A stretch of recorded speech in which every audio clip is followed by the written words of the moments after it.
Perhaps you're interested in retiring early as a full-time investor. Maybe you need your business to become profitable in the next 6 months. Or perhaps you just want to nail that exam that you have in school 3 weeks from now. These 3 tasks have at least one important thing in common. They become so much easier to achieve if you know how to maximize your own productivity. Productivity is defined as the ratio between output and input, and I will assume that you want to generate as much output as possible for a given time frame, a few weeks, months, or perhaps even years.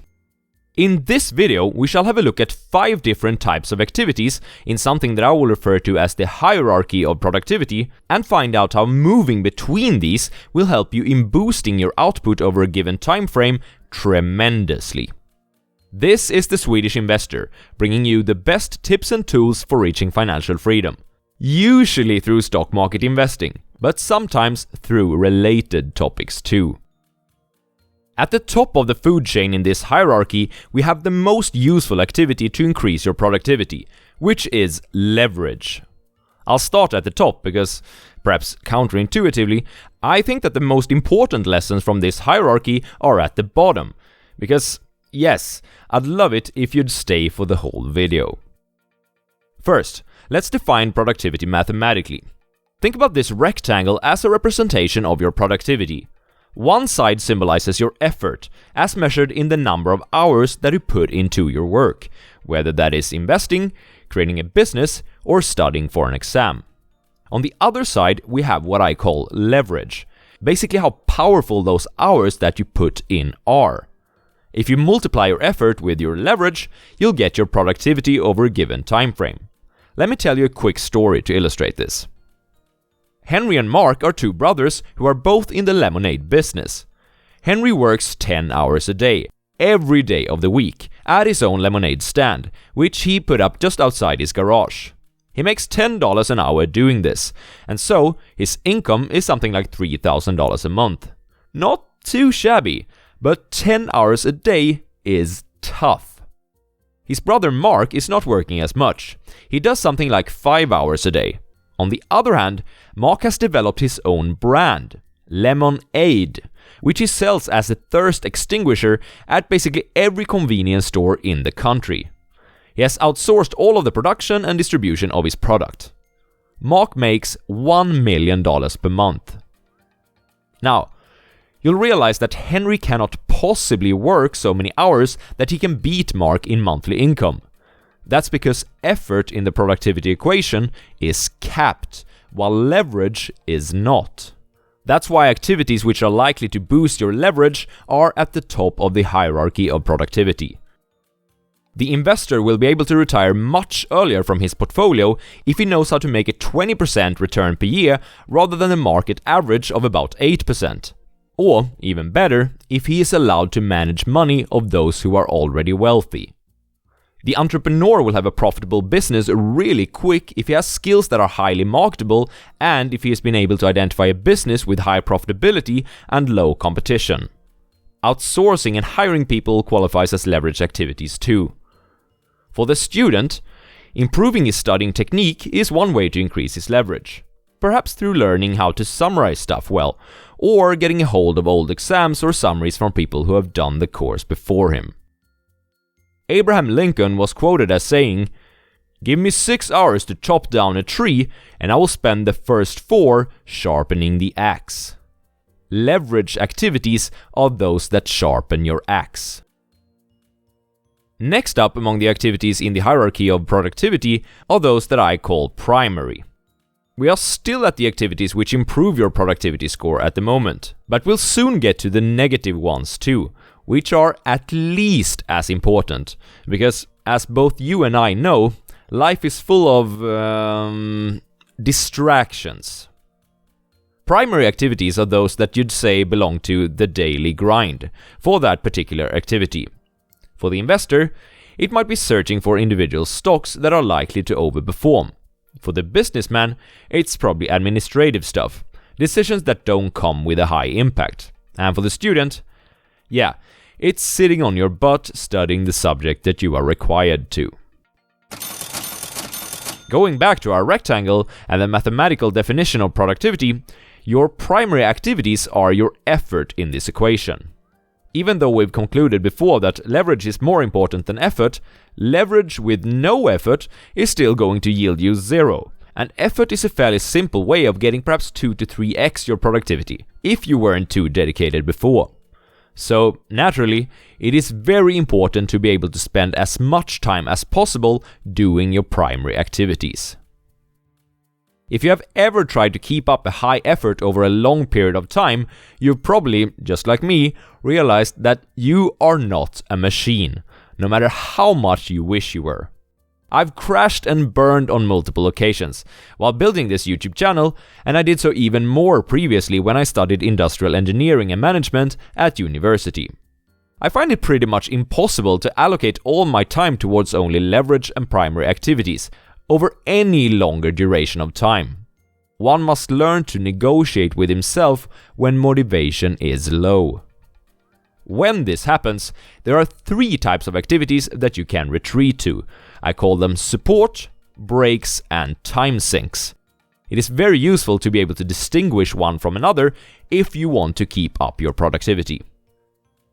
The activities that belong to the support category do not immediately impact neither your effort nor your leverage. However, they tend to have an indirect impact on your productivity over time, some much faster than others. These are activities such as sleeping, tending to the needs of your loved ones, exercising and socializing to some extent, eating and cooking, lunch? Oh, you gotta be kidding, lunch is for wimps. Meditating, cleaning, reading a book on an unrelated topic, etc. The support activities are pretty much universal, no matter what you are trying to achieve. If you want to be as productive as possible, these activities should be your preferred choice whenever your motivation is low. Perhaps, if you didn't feel like making sales calls today, you could at the very least cook a huge batch of meatballs and potatoes, so that you'll have food prepared for the next few days. Also, the longer the time frame that you have, the more you'll have to think about how to incorporate these activities. For example, I could probably survive on 5 hours of sleep per night for a week if I was studying for an exam, but if I'd want to create a 7-figure stock portfolio, something which takes a little longer, I'll probably have to average at least 7.5 hours to work properly.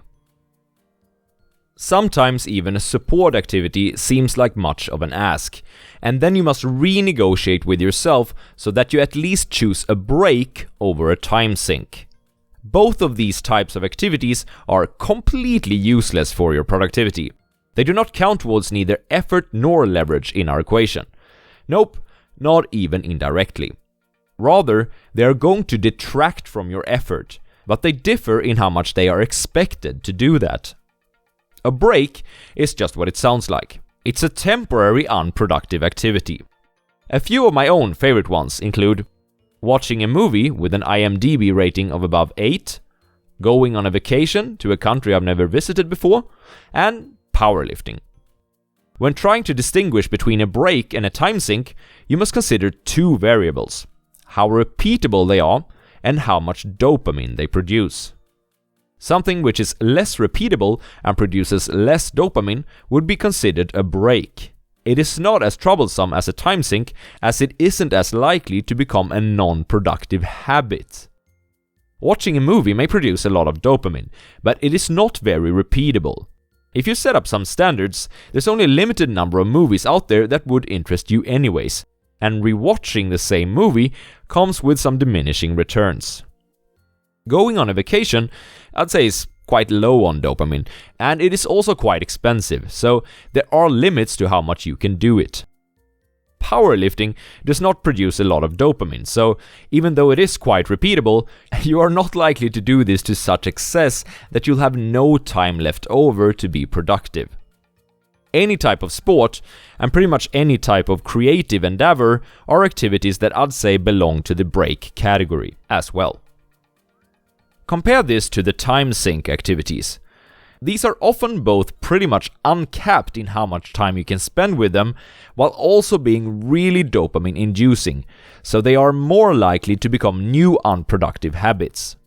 A few activities which belong to this category are playing video games, watching series on Netflix, excessive partying, consuming social media other than for productive purposes, and self-pleasuring, especially in conjunction with online entertainment.